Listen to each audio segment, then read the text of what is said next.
오늘 우리가 함께 읽은 본문은 예수님께서 갈릴리에서 사역을 완전히 끝내시고 십자가를 지시기 위하여 예루살렘으로 올라가는 그 도중에 예루살렘의 관문이라 할 수 있는 여리고라는 동네에서 한 시각장애인 바디메오를 만나 그를 눈뜨게 하는, 고치는 그 장면이 오늘 본문의 내용입니다. 먼저 우리는 이 말씀을 대할 때 우리가 좀 주의할 것은 예수님의 행하신 이 신기한 이적을 마치 구경꾼처럼 구경하는 사람이 되면 안 된다는 것입니다. 또 하나는 예수님은 하나님의 아들이니까 맹인의 눈을 뜨게 하는 것은 그 당연한 일이지 라고 생각하고 그냥 슬쩍 넘어가는 그런 시간 되면 안 된다는 걸 기억해야 됩니다. 왜냐하면 엄밀하게 말하면 오늘 여기 바디메오뿐만 아니라 여기 있는 우리 모두도 다 어쩌면 다 그와 같은 맹인일 수 있기 때문에 그런 것입니다. 마태복음 23장 26절 보면 예수님께서 바리새인들을 향하여 눈먼 바리새인이여 맹인들이여 너는 먼저 안을 깨끗이 하라 그리하면 그것도 깨끗하리라 라고 하셨습니다. 바리새인들은 눈을 뜬 사람들입니다. 그러나 그들은 그 눈으로 외모만 보고 겉만 보고 아름답게 꾸밀 줄 알았지 그들 속에 있는 더러움, 그 죄악된 것은 전혀 보지 못한 사람들이었습니다. 주님은 그들을 가리켜 눈먼 바리새인들이라 라고 말했습니다. 그들이 곧 눈을 떠야 될 맹인들입니다. 그렇지 않습니까? 우리가 모든 것을 보는 두 눈을 가지고 있다 할지라도 정말 봐야 될 것, 진짜 봐야 될 그런 것은 보지 못하고 보면 안 될, 보지 말아야 될 것을 열심히 보는 그런 눈을 가졌다면 그는 진짜 맹인인 것입니다. 지난번 살펴본 대로 마가복음 9장 47절에 만일 네 눈이 너를 범죄하게 하거든 빼버려라. 한 눈으로 하나님 나라에 들어가는 것이 두 눈 가지고 지옥에 던져지는 것보다 나으리라. 그 좋은 눈 가지고 그 밝은 눈 가지고 보지 말아야 될 것, 더러운 거, 악한 거 그런 거 자꾸 쳐다본다면 그래서 그 눈 때문에 범죄하고 지옥 갈라치면 차라리 그 눈 확 빼버리고 그리고 영적 눈을 떠 주님만 생각하고 사는 게 훨씬 낫다라는 말이죠.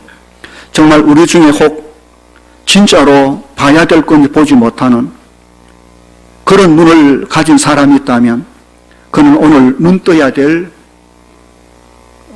바디메오인 것입니다. 성경을 읽기는 읽는데 글자는 눈에 환히 보이지만 하나님의 음성이 들리지 않는 그가 있다면 그는 눈 떠야 될 바디메오입니다. 찬송을 부르는데 소리는 들리고 열심히 부르지만 찬양의 영광과 기쁨을 전혀 느낄 수 없다면 그 역시 다시 눈 떠야 될 바디메오인 것입니다. 예배를 드리러 와서 앉아 있긴 한데 몸만 앉아 있고 우리의 생각도 마음도 전혀 이것이 없다면 그는 다시 태어나야 될 바디메오입니다. 세상에서 일하고 밥 먹고 열심히 사는데 내가 왜 사는지, 내가 어디서 와서 뭘 하다 어디로 갈지 자기 자신을 알지 못한다면 그는 심각한 영적 맹인인 것입니다. 남의 눈에 티는 잘 보면서 자기 눈에 덜보를 보지 못하는 사람이 있다면 그 역시 분명히 맹인입니다. 어떤 사람은 희한하게도 다른 사람의 단점은 정확하게 잘 또 보고 지적하는데 다른 사람의 장점은 전혀 보이지 않는지 그런 눈을 가졌다면 그 역시 바디메오 같은 맹인인 것입니다. 세상 지식 다 가진 것처럼 떠들고 큰소리치고 고함치지만 정작 자기를 지으신 창조주 하나님을 알지 못하고 자기를 구원하신 예수 그리스도를 알지 못한다면 그는 가장 심각한 영적 맹인, 장애인이 틀림없는 것입니다. 어쩌면 우리는 다 다시 한번 눈을 떠야 될 바디메오 같은 사람일 수 있습니다. 그러므로 오늘 본문에 눈을 뜬 바디메오, 그를 생각하며 나를 생각하며 하나님의 말씀을 들을 수 있어져야 할 것입니다. 이제 본문의 주인공 바디메오, 그가 어떻게 눈을 떴는지 과정들을 살펴보십시다. 그는 양쪽 시력을 다 잃어 앞을 볼 수 없는 사람이었습니다. 아무것도 보이지 않는, 빛이라고는 없는 사람이었습니다. 그는 그래서 스스로 아무것도 할 수 없는 사람, 할 수 있는 것이라고는 앉아 누군가에게 구걸하여 사는 것밖에 없었습니다. 그런데 오늘 본문 끝에 보면 그가 눈을 뜨고 새 사람이 됩니다. 예수님께서 그를 고쳐 주시기 때문에 그렇습니다. 그런데 예수님께서 그를 고치시면서 하신 말씀을 보니까 52절에 가라, 네 믿음이 너를 구원하였느니라 라고 했습니다. 구원했다는 말은 눈을 떴다는 말, 어두움에서 벗어났다는 말, 오만하게 영적으로 회복이 됐다, 그런 의미인 것입니다. 그런데 이런 구원의 선포를 주께서 말씀하시기를 나의 능력으로 네가 고침을 받았다, 그렇게 말하지 않고 너의 믿음이 너를 구원했다라고 하신 것입니다. 주님은 분명히 그의 믿음이 일을 했다고 말합니다. 그의 믿음이, 그가 가진 믿음이 그로 하여금 어두움의 삶에서 벗어날 수 있게 해 주었다는 것입니다. 물론 당연히 그가 눈을 뜬 것은 맹인 속에 무슨 능력과 힘이 있어 된 것 아니라 전적으로 예수 그리스도의 능력으로 되어진 것입니다. 그러나 주님의 그 놀라운 능력이 그 사람의 믿음을 통하여 일했다는 것입니다. 주께서 그 믿음을 보시고 당신의 놀라운 능력을 그에게 쏟아주심으로 그가 그 눈을 뜨게 됐다는 것을 볼 수 있습니다. 그래서 오늘 우리가 이 본문에서 살펴봐야 될 것은 바로 바디메오의 믿음입니다. 그의 믿음이 어떤 믿음인가? 무슨 믿음을 그가 어떻게 가졌는가? 그 믿음의 하나님의 능력, 역사가 오늘 본문의 이야기인 것입니다. 첫 번째로 바디메오는 예수님을 메시아, 그의 구세주로 믿는 확실한 믿음을 그가 가지고 있었습니다. 여리고에 살고 있던 바디메오가 어떻게 예수님을 알 수 있게 되었을까요? 그것은 이미 3년 전부터 갈릴리에서 시작된 예수님의 메시아 사역의 소문이 퍼지고 퍼져 갈릴리와 유다와 예루살렘 온 이스라엘 전체에 이미 파다하게 퍼져 있었기 때문에 그런 것입니다. 주님께서 제자들과 함께 이곳저곳 다니시면서 천국의 복음을 전파하시고 그 중에 병자를 고치시고 귀신을 쫓아내는 놀랍고 신비한 일들을 행하실 때 거기에 수많은 사람들이 모였고 그들은 그것을 보았고 들었고 그래서 들은 바 이 소문들이 수많은 사람들의 입을 통하여 이스라엘 온 천국을 향하여 이미 퍼져 있었던 것입니다. 오늘 보면 46절에 그들이 여리고에 이르렀더니 예수님과 그 제자들이 여리고에 도착했습니다. 그때 예수님께서 제자들과 허다한 무리와 함께라는 말이 나옵니다. 여기에 이 허다한 무리는 이미 예수님의 메시아 사역의 소문을 이미 듣고 알고 있던 여리고에 살던 수많은 사람들을 말합니다. 그들이 지금 주님을 따르고 있는 것입니다. 바디메오 역시 사람들이 이 모양 저 모양 전하는 그 예수님의 소문을 듣고 그분이 어떤지 알고 있었고 또 그는 결국 그를 자신의 구주로 메시아로 믿고 영접했던 것입니다. 그러니까 46절 보십시오. 디메오의 아들인 맹인 거지 바디메오가 길가에 앉아있다가 47절 나사렛 예수시란 말이 들리자마자 소리 질러 이르되 다윗의 자손 예수여 나를 불쌍히 여기소서. 이 외침은 바디메오가 예수님이 다윗의 자손 메시아로 오신 주님이심을 확실히 믿은 증거인 것입니다. 바로 그 믿음으로 바디메오는 주님으로부터 구원의 은혜를 입은 것입니다. 예수가 하나님의 아들 메시아 그리스도이심을 그가 확실히 믿고 붙잡았던 것이지요. 그런데 오늘 우리는 여기서 바디메오에게 아주 중요한 한 가지 사실들을 살펴봐야 됩니다. 그는 맹인이었습니다. 아무것도 볼 수 없는 사람이었습니다. 그는 거지, 가난한, 아무것도 가지고 있지 않은 사람이었습니다. 그는 이런저런 일할 재능과 능력, 기술도 없어서 그저 앉아 구걸하며 살 수밖에 없는 사람입니다.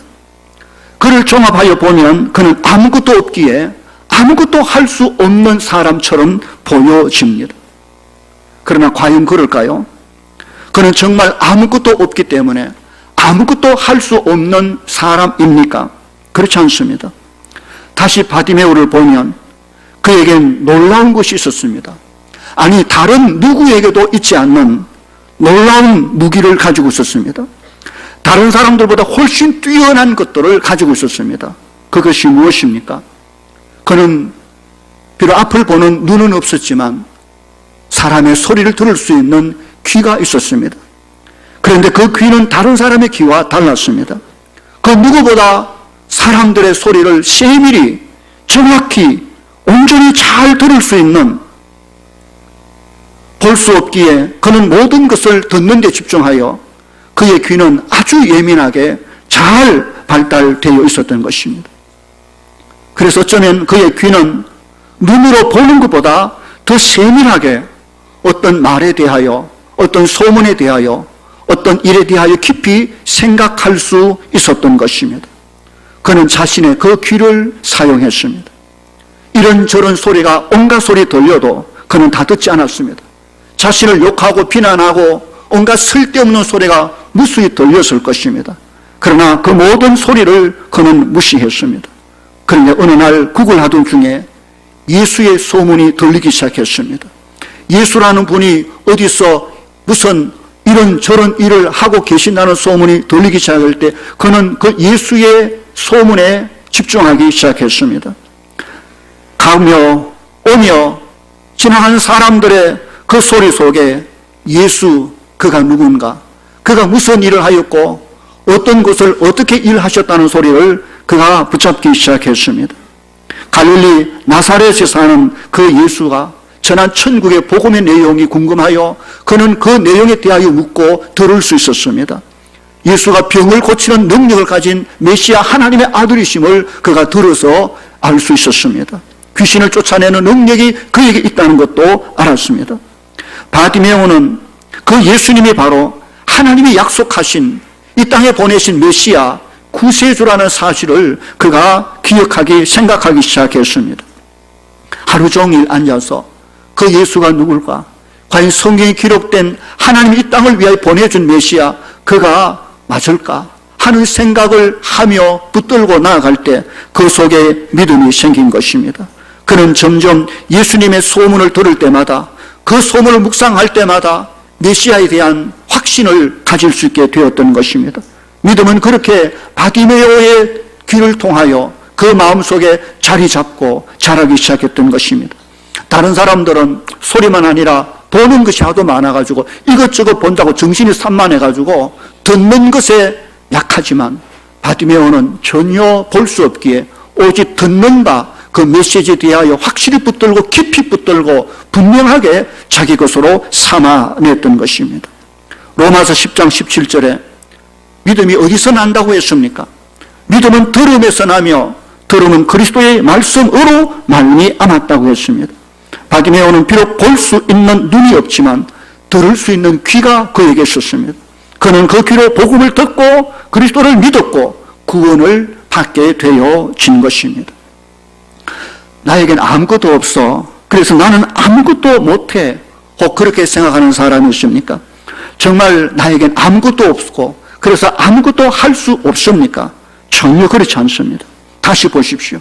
우리가 가진 것이 얼마나 많은지, 크고 작은 모든 것을 하나님으로부터 받은 바가 얼마나 많은지 그 가진 것을 가지고 주님을 만나는 기회로 삼을 수 있기를 바랍니다. 베세다 들판에서 수많은 사람들이 배고파하고 있을 때 예수님께서 제자들에게 너희가 가서 먹을 걸 주라고 하셨습니다. 제자들이 말하기를 우리가 어떻게 줘요? 우리가 가진 것은 아무것도 없는데요. 찾아보니 오병이어 밖에 없는데요. 이것 가지고 어떻게 해요? 그때 주님은 그 작은 오병이어를 가지고 들판에 모인 수천 명의 사람들을 먹이고 12광주리를 남기셨습니다. 베세다 들판에 모인 수많은 사람들은 그 작은 오병이어를 통하여 능력의 주님을 만난 것입니다. 오늘 우리는 어떻게 주님을 만났습니까? 내가 주님을 만난 계기가 무엇입니까? 나는 우리 주님에 대하여 얼마나 듣고 있습니까? 나는 그분을 어떤 분으로 믿고 있습니까? 그가 지신 십자가 그 위에서 나의 모든 죄가 완전히 해결되었다는 사실을 깊이 묵상해 보신 적이 있습니까? 그가 그 죽음에서 다시 살아 죄와 사망의 권세를 이기고 우리에게 영원한 생명을 약속하신 부활의 약속과 그 영광에 대하여 깊이 생각해 보셨습니까? 그리고 그것을 지금 믿고 있습니까? 바로 그 믿음이 저와 여러분을 구원한 것입니다. 오늘도 우리의 구원은 예수 그리스도의 복음, 십자가와 부활의 복음, 그 능력을 믿음으로 받아들일 때 우리의 죽은 영혼이 살아나며 우리의 눈이 열려지며 하나님의 자녀로 거듭나는 그런 놀라운 역사가 오늘도 우리 가운데 언제나 있기를 주의 이름으로 간절히 축원합니다. 오늘 두 번째로 바디메오의 믿음에서 우리가 배울 수 있는 것은 그가 자기에게 다가온 이 엄청난 구원의 기회를 놓치지 않았다는 사실입니다. 보면 46절에 그 상황을 보십시오. 바디메오는 그날도 변함없이 길가에 앉아서 한 푼 두 푼 구걸하고 있었습니다. 그때에 예수님과 제자들이 수많은 사람과 함께 그 여리고에 있었고 얼마 동안 사역했는지 모르겠지만 한 절 상황을 볼 때 그렇게 많은 일을 하지 않으시고 곧 여리고에서 빠져나가고 계실 그때 그 순간이었습니다. 그냥 한순간 예수님의 일행이 여리고에서 무언가 일하시고 그냥 빠져나가 버릴 수 있었던 바로 그 순간 바디메오는 그 때를 놓치지 않았던 것입니다. 그 웅성거리는 무리들 속에 나사렛 예수라는 말이 들리는 순간 그는 즉시로 있는 힘을 다하여 소리 질렀습니다. 다윗의 자손 예수여 나를 불쌍히 여기소서. 내가 여기 있습니다. 다윗의 자손 예수여 나를 보시옵소서. 제가 여기 있습니다. 그러고 보니 그는 비록 볼 수 있는 눈이 없었지만 이미 들을 수 있는 귀가 있었고 또한 한 가지 더 있었는데 그에겐 말할 수 있는, 외칠 수 있는 건강한 입이 그에게 있었던 것입니다. 그는 그 입을 가지고 예수의 이름을 마음껏 외쳐 불렀습니다. 다윗의 자손 예수여 나를 불쌍히 여기소서. 제가 여기 있습니다. 이제 주님은 그 여리고를 떠나 예루살렘으로 올라가시면 다시는 여리고로 내려올 수 없는 바로 그 상황이었습니다. 어쩌면 바디메오에게 이 기회가 오직 한 번밖에 없는 유일한 바로 그 순간을 놓치면 지나가 버려 끝나버릴 그 순간을 바디메오는 놓치지 않았던 것입니다.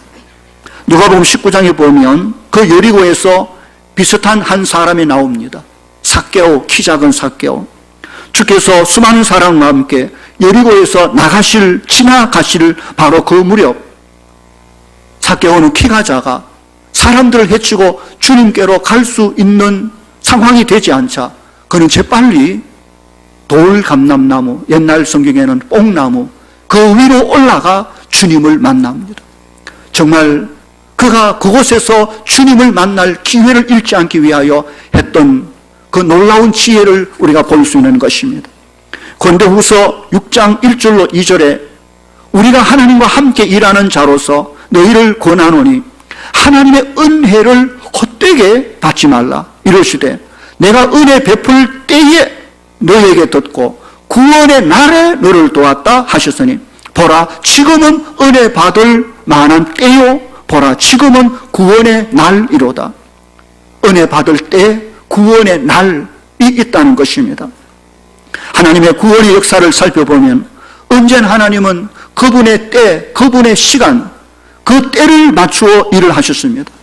당신의 아들 그리스도를 보내실 때도 아무렇게나 보내신 게 아니라 하나님의 때가 참에 그 아들을 세상에 보내셨습니다. 예수님은 이 땅에 일하실 때 언제나 하나님의 시간, 하나님의 시계를 보셨습니다. 하나님의 때가 될 때 그 일을 하셨고 하나님의 때가 되매 움직이셨습니다. 늘 하나님의 그 때를 염두에 두고 놓치지 않고 일하셨습니다. 성경은 우리에게 말씀합니다. 지금이 바로 우리가 구원을 얻을 수 있는 바로 그때라고 말씀하십니다. 지금이 바로 우리가 하나님 나라와 교회를 위해 충성할 수 있는, 지금이 바로 하나님 앞에 우리가 일해야 될 그때임을 말해줍니다. 이 기회가 지나갑니다. 그리고 다시 영원히 돌아오지 않을 것입니다. 지금 이제 하나님 앞에 주어진 이 때를 놓치지 않을 수 있는 지혜로운 성도, 그래서 말씀이 들릴 때에, 예배할 때 지금 이 시간 하나님의 은혜를 가슴 붙들고 믿음으로 설 수 있는 우리 모든 성도들 다 될 수 있기를 주의 이름으로 간절히 축원합니다. 오늘 세 번째로 생각할 것은, 바디메오는 그가 믿고 있는 그 예수님을 부를 때 그는 자신의 상태를 낱낱이 알렸습니다. 그가 예수님을 부르면서 가장 먼저 한 말이 뭡니까? 나를 불쌍히 여기소서 하는 말입니다.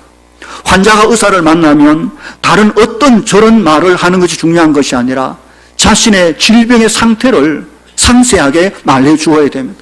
가슴이 어디가 아프고 어떤 식으로 아프고 여기가 어디가 어떻게 쑤시고 무엇이 어떤 느낌이 들고 자세하게 말해 줄 수 있어야 되는 것이죠. 바디메오는 예수님을 부르면서 자신을 불쌍한 자라고 말했습니다. 지금 자기에게 주의 긍휼이 필요하다는 것입니다. 왜 그는 자신을 불쌍한 자라고 말합니까? 그가 눈먼 맹인이었기 때문에 그럴까요? 그럴 수도 있겠지만 어쩌면 그것보다 자신은 거지였습니다. 늘 얻어먹고 사는 거지였기에 자신을 바라볼 때 그것이 더욱 불쌍했을 것입니다.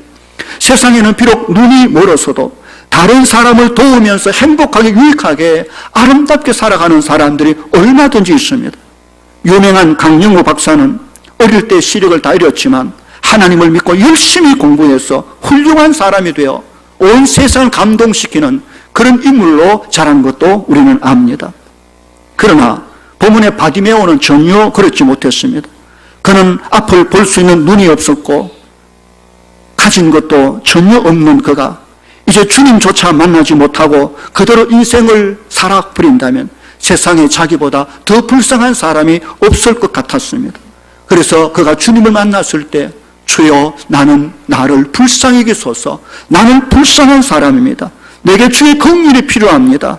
주여 나에게 자비를 베풀어 주소서. 나는 못난 사람입니다. 나는 거지입니다. 나는 앞이 보이지 않습니다. 나는 못났습니다. 세상을 다 가져도 두 눈 뜨고 잘 먹고 잘 살아도 죄인된 인생이 생명이신 예수님 만나지 못하면 그보다 더 불쌍한 사람이 어디 있을까요? 모든 걸 안다고 큰소리쳐도 정작 자신이 누구인지, 하나님이 어떤 분인지, 천국이 어떤 곳인지, 영생의 세계가 무엇인지 그 어마어마한 영의 세계에 깜깜하며 잠시 있어 없어질 세상 아는 것으로 자랑하다 끝날 인생이라면 그보다 불쌍한 사람이 없는 것입니다. 오늘 우리가 주님을 만날 때 바로 주 앞에 우리 자신을 말해야 됩니다. 주님, 저를 불쌍히 여기소서. 제 껍데기는 멀쩡해도 속은 새까맣습니다. 제가 말은 이래 잘해도 제 속은 더럽고 거짓이 가득 찼습니다. 다른 사람이 나를 존경하고 우르르 본다 할지라도 주님은 아시지 않습니까? 나는 내 속에 아무것도 없습니다. 주님을 영화롭게도 하지 못했고 예배하지도 못한, 나는 내 욕심대로 내 마음대로 살았던, 내가 봐도 나는 아닌 것 같습니다. 주여 나를 불쌍히 여기소서, 나를 긍휼히 여기소서, 나는 이런 놈입니다 라고 말할 수 있는 용기가 있어져야 될 것입니다. 주님은 오늘도 우리에게 우리의 자신을 당신 앞에 고백하기를 원하십니다. 우리가 죄인됨을 믿음으로 고백할 때 주의 긍휼과 은혜가 우리 속에 있을 수 있기 때문에 그런 것입니다. 주여 나를 불쌍히 여기소서. 나는 주의 은혜가 필요한 정말 모자라는 사람입니다. 나에게 주의 은혜가 필요합니다. 이런 믿음의 기도가 응답되는 우리 모든 성도들 되기를 주의 이름으로 축원합니다. 네 번째로 생각할 것은 48절입니다. 48절 보세요. 많은 사람이 꾸짖어 잠잠하라 시끄럽다 그렇게 하되 바디메오는 더 크게 소리질러 이르되 다윗의 자손이여 나를 불쌍히 여기소서 했습니다. 여러분, 이 말씀은 바디메오 속에 있는 그 믿음이 가짜가 아니라 진짜 확실한 믿음인 것을 증명해 보이는 것입니다. 만약에 그가 가진 그 믿음이 희미하거나 가짜라면 지금 소리치지 말라고, 시끄럽다고, 잠잠하라고 협박하는 그 협박 앞에 바디메오가 입을 다물고 말았을 것입니다. 그러나 진짜는 누를수록 더 강해집니다. 쇠는 두드릴수록 더 강해지듯이 하나님 믿는 믿음의 사람의 특징이 그렇습니다. 믿음의 사람의 삶을 핍박하고 고통을 주고 어렵게 하면 그 믿음이 사라질 것 같습니까? 믿음의 특징은 오히려 더 강해지고 더 아름다워지고 더 튼튼해지고 더 깊어진다는 것이 참된 믿음을 가진 사람의 특징입니다. 누가 무슨 말을 해도, 누가 무슨 소리를 해도 진정한 믿음을 가진 사람은 그 협박과 그 소리에도 불구하고 오히려 더 크게 주님의 이름을 부르며 주 앞에 달려나가게 되어지는 것입니다. 사도행전에 보면 초대교회를 향한 유대 당국자들의 그 박해가 극에 달했습니다. 복음을 전하다가 스데반은 돌에 맞아 죽기까지 한 사건이 일어났습니다. 사도행전 8장에 보면 그날에 예루살렘에 있는 교회에 큰 박해가 있어 사도 외에는 다 유대와 사마리아 모든 땅으로 흩어져 버립니다. 4절에 그 흩어져 버린 사람들이 어디로 갔습니까? 울뿌리 이곳저곳으로 다 도망쳐 사라졌습니까? 그렇지 않습니다.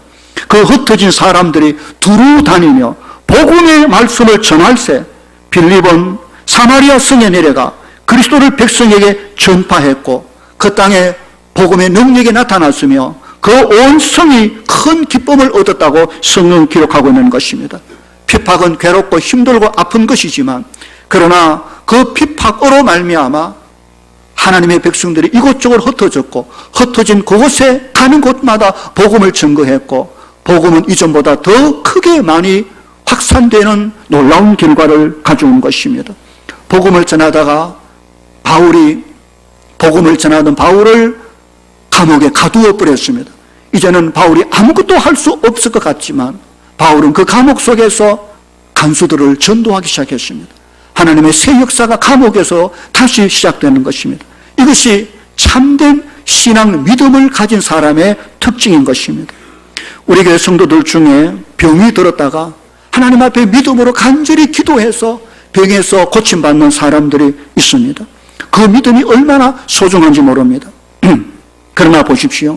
반대로 중한 질병과 고통 속에 하나님 앞에 부르짖어 기도하지만 여전히 고난과 시련 속에 놓여 있는 성도들이 있습니다.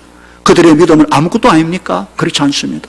그들은 그 속에서 변함없이 주님께 기도하며 찬송하며 예배하며 하늘에 하나님을 바라보며 소망 가운데 살아가는 그 고난 가운데 지켜내고 있는 그 고통 가운데 붙잡고 있는 그 믿음이 진짜 아름답고 소중한 믿음인 것입니다. 그 믿음을 무너뜨리기 위하여 안팎에서 수많은 공격과 위협과 모든 것이 오면 올수록 더 그 믿음은 빛나고 강하고 아름답게 되는 것이 믿음의 특징인 것입니다. 그러므로 성도들에게 있어서 고난과 시련을 너무 무섭게 여길 필요가 없는 것입니다. 오히려 고난이 올 때 고난 통하여 내 믿음을 훈련하고 단련하고 성장시킬 수 있는 계기가 될 수 있기 때문에 그런 것이죠. 우리의 삶 속에 우리의 믿음을 시험하는 경우가 많습니다. 심지어 하나님께서도 우리의 믿음을 연단하기 위하여 우리로 고난의 상황 속에 놓여 있게 하실 때가 있는 것입니다. 어떤 경우에는 사탄과 마귀가 우리의 믿음을 무너지게 하기 위하여 이 모양 저 모양 공격해 오기도 하는 것입니다. 그러나 어떤 경우에도 우리는 살아계신 하나님, 우리를 구원하신 예수 그리스도, 내 속에 계신 성령님의 능력을 의지하고 주만 바라보고 믿음의 자리에 굳게서 더욱더 주를 높이고 찬양하는 우리 모든 성도들 다 될 수 있기를 주의 이름으로 축원합니다. 이제 본문 48절에 보십시오. 바디메오의 이 외침을 들으신 예수님께서 그 여리고를 빠져나가려고 하시다가 그 발걸음을 멈추시는 장면이 나옵니다. 예수께서 머물러 서서 그를 부르라 하시니 그들이 그 맹인을 부르며 이르시되 안심하라 일어나라 그가 너를 부르신다 하며 여기에 주께서 부르신다는 말이 3번이나 연달아 나오고 있습니다. 드디어 예수님께서 바디메오를 부르고 계십니다. 얼마나 감격적이겠습니까? 바디메오를 찾는다. 주님이 너를 부르고 계신다. 주의 부름을 듣는 바디메오의 마음이 어떨까요? 예수가 우리를 부르는 소리.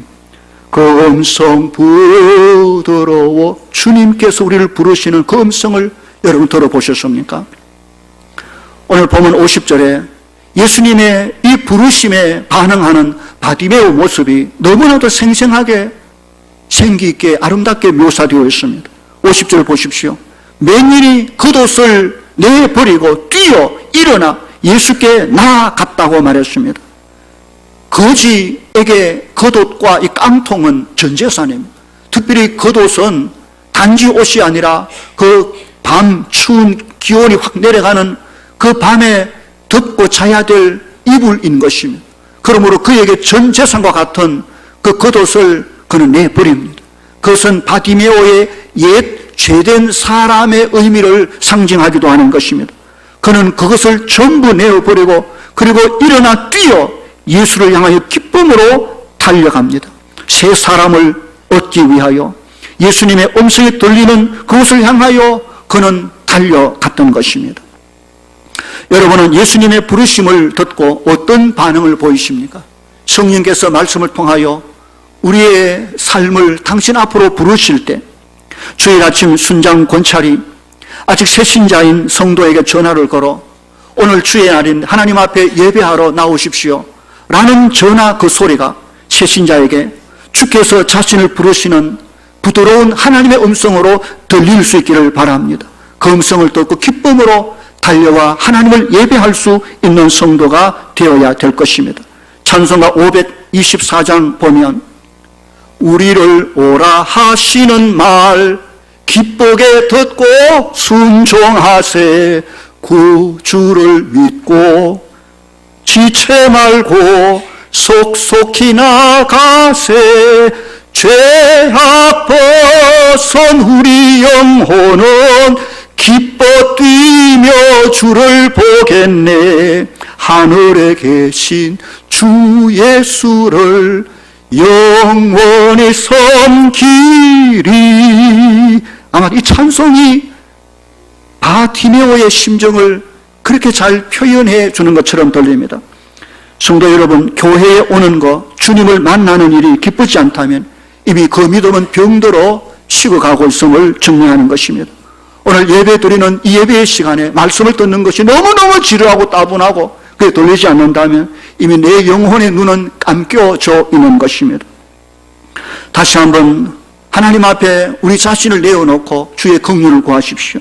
내가 찬양할 때, 내가 기도할 때, 말씀을 들을 때 하나님을 만나며 그 음성을 듣고 그 부름 앞에 기뻐 뛰며 즐거이 나아갈 수 있는 내 영의 눈이 열리며 내 삶의 질이 회복될 수 있는 그런 은혜가 우리 모두에게 있기를 주님의 이름으로 축원합니다.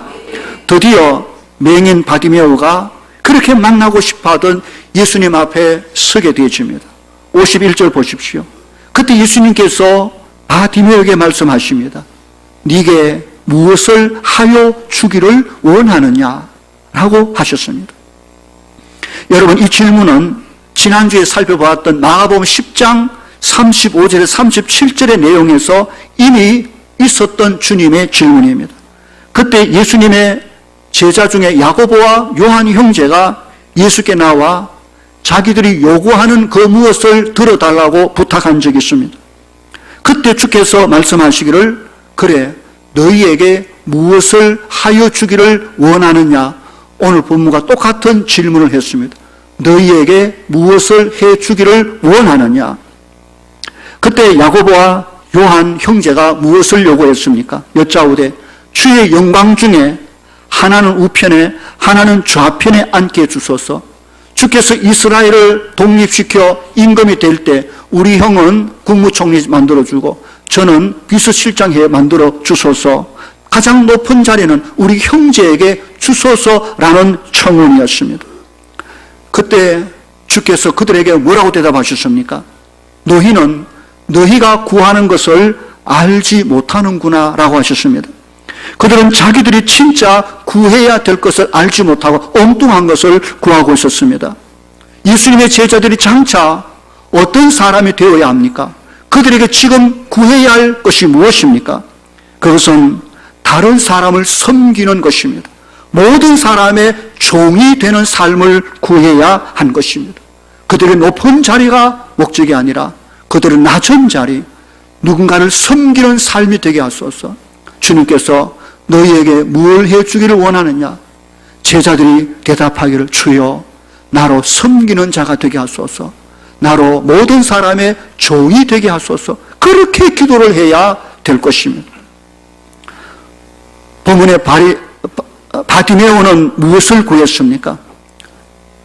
지금 그에게 가장 필요하고 가장 중요한 게 무엇입니까? 그가 제자들처럼 높은 자리를 구했습니까? 명예를 구했습니까? 물질을 구했습니까? 그에겐 지금 그것이 필요하지 않았습니다. 그에게 가장 필요한 것은 눈을 뜨는 것입니다. 선생님, 제가 보기를 원합니다. 저의 이 눈을 열어주소서. 오늘 저와 여러분의 기도는 어떻습니까? 우리는 지금 무엇을 위하여 기도합니까? 그 기도가 정말 내게 필요한 해야 될 그 기도입니까? 지금 내가 정말 기도할 때 돈을 위해 기도할 때입니까? 내 믿음을 위해 기도할 때입니까? 믿음을 챙겨놓고 돈을 위해 기도한다면 하나님이 들으시겠습니까? 목사로 일하면서 저에게 가장 필요한 것을 저는 생각을 하고 기도합니다. 하나님, 저에게 깊은 영성을 주소서. 영적 능력, 영성이 흐려지지 아니하도록. 주님, 저의 삶의 인격이 목사로서 아름답게 하소서. 주여, 강단에서 설교할 때 바른 설교를 하게 하소서. 저는 이 세 가지가 목사인 저에게 가장 중요하기에 가장 먼저 그리고 계속 기도하는 것입니다. 만약 제가 이 세 가지를 빼고 다른 것을 위해 기도한다면 하나님께서 안 들어주실 것 같아요. 그건 네가 알지도 못하고 기도하는구나. 네가 구해야 될 기도가 그게 아닌데. 그래서 저는 끊임없이 하나님 깊은 영성을 주소서. 하나님 바른 인격을 주시고 바른 말씀의 사역자로 일하게 하소서. 그것이 제가 기도해야 될 저의 본문인 것이죠. 여러분은 기도가 어떻습니까? 생각해 보시기 바랍니다. 지금 하고 있는 그 기도를 계속 할 것입니까? 아니면 진짜로 구해야 될 그 무엇이 있지는 않습니까? 하나님이 원하시는 바, 내 삶 속에 필요한 그 제목을 가지고 부르짖고 기도하시기를 바랍니다. 우리에게 원하시는 하나님의 그 사람, 그 인격, 그 믿음으로 살아낼 수 있기를 주의 이름으로 간절히 축원합니다. 이제 마지막으로 오늘 보면 52절 내용을 보십시오. 52절 다 함께 읽어볼까요? 52절 시작. 예수께서 이르시되 가라, 네 믿음이 너를 구원하였느니라 하시니 그가 곧 보게 되어 예수를 길에서 따르니라 그랬습니다. 그가 이제 눈을 떴으니 정말 보고 싶은 게 얼마나 많겠습니까? 눈을 떴으니 그가 하고 싶은 일, 가고 싶은 곳이 얼마나 많겠습니까? 이제는 다 보이는구나. 이제는 어디든지 갈 수 있겠구나. 가자! 하고 갈 수 있었지만 그는 세상을 향하여 가지 않았습니다. 그는 그 눈을 뜬 그 길에서 자기의 눈을 뜨게 하신 예수님을 즉시 따르는 삶을 바꾸었습니다. 이제는 내 눈을 뜨게 하신, 나를 구원하신 예수 그리스도, 내가 그를 따르는 인생으로 살아내리라. 그는 그 길에서, 그 인생길에서 주님을 따르는 삶으로 바뀌었던 것입니다. 오늘 우리를 구원하신 예수 그리스도, 그를 위하여 나는 어떤 삶을 삽니까? 하나님이 나를 구원하신 것이지만 사는 것은 내 마음대로 살 거야. 혹시 그렇게 생각하지 않습니까? 나를 창조하신 하나님, 나를 구원하신 하나님, 그분의 목적이 무엇인지 내가 진실로 하나님의 영화롭게 하고 그 아들 예수 그리스도의 몸된 교회를 부흥케 하고 성령의 능력으로 교회와 세상과 가정을 섬겨내는 종의 삶을 살 수 있는 삶의 변화가 구원받은 사람 속에는 일어나야 될 것입니다. 오늘 우리의 영적 눈들이 그리스도 안에 열려지고 눈을 떴다면 진실로 주님을 온전히 바라보고 그를 위한, 그가 우리에게 주신 이 땅의 가정과 직장과 세상의 사명을 붙들고 주의 영광 위하여 힘있게 달려가는 우리 모든 성도들 다 될 수 있기를 주의 이름으로 간절히 축원합니다. 우리 함께 기도합시다. 오늘 말씀을 붙들고 우리 한번 자신을 생각하며 기도합시다. 우리는 무엇으로 구원받습니까? 예수 그리스도, 그를 믿음으로 말미암아 구원받는 그 믿음이 내 속에 자라고 있습니까? 혹 이 가운데 구원의 기회가 주어졌음에도 불구하고 가볍게 여기고 지나가 버리는 사람 없습니까? 구원의 기회 지금입니다. 그 앞에 내 자신을 다 털어놓으십시오. 주여, 내 껍데기는 이렇게 멋지고 귀하게 보여도 내 속은 썩어 문드러진 취약투성입니다. 주님 아니면 나는 살 길이 없습니다. 나도 구원받길 원합니다. 새 생명 얻기를 원합니다. 라고 고백할 수 있기를 바랍니다. 누가 무슨 소리를 하고 누가 무슨 말을 하더라도 그 말에 우리 자신을 내어주지 마십시오. 우리가 구원받고 하나님의 자녀 되는 것만큼 중요한 일이 없는 것입니다. 주를 만날 때 주께서 물으실 것입니다. 내가 네게 뭘 해줄꼬? 주여, 내 눈뜨기 원합니다. 내 영혼의 눈뜨기 원합니다. 주의 영의 세계, 주의 영광 나도 보기를 원합니다. 그리고 눈 떴다면 진실로 나를 눈뜨게 한, 내 영혼을 구원한 하나님의 영광 위하여 내가 살아가리라. 그 결심을 이 시간 할 수 있기를 바랍니다. 오늘 말씀을 붙잡고 우리 통성으로 다 함께 결심하며 기도하는 시간 갖겠습니다. 다 함께 기도하겠습니다. 거룩하신 아버지, 은혜와 사랑을 감사합니다. 오늘 우리가 눈을 떠서나 보지 못하는 맹인은 아닌지, 주여, 세상을 다 보면서도 보아야 될 하나님의 영광의 나라와 그 세계를 보지 못하는 영적 맹인의 모습으로 앉아있지 않는지, 주여, 우리를 긍휼히 여겨 주옵시고 내 눈을 열어 주시옵소서. 영의 세계를 열어 주시옵소서. 세상에 보이는 것이 다가 아님을 알게 하시고 세상의 눈으로 볼 수 없는, 믿음의 눈으로 볼 수 있는 영광의 세계, 그 나라를 볼 수 있는 눈을 열어 주시기를 간절히 바라옵고 소원하옵나이다. 오 주여, 우리를 구원하신 주를 위하여 오늘도 살아낼 수 있는 용기와 힘과 믿음을 덧입혀 주시옵소서. 오 주여, 우리를 붙잡아 주시옵소서. 긍휼히 여겨 주시옵소서. 영광의 주님, 세상을 다 본다고 말하지만 진실을 봐야 될 내 내면의 죄를 보지 못하고 살아계신 영광의 하나님을 보지 못하는 영적 맹인이 오늘 우리가 아닌지 다시 한번 주의 긍휼과 자비를 구하며 예수를 믿어 구원의 자리에 이르러 영적 눈을 뜨고 주의 영광의 나라, 그 음성을 듣고 보며 기뻐하며 주를 위해 살아내는 우리 성도들 다 되게 하여 주시옵소서. 예수님 이름으로 기도하옵나이다. 아멘.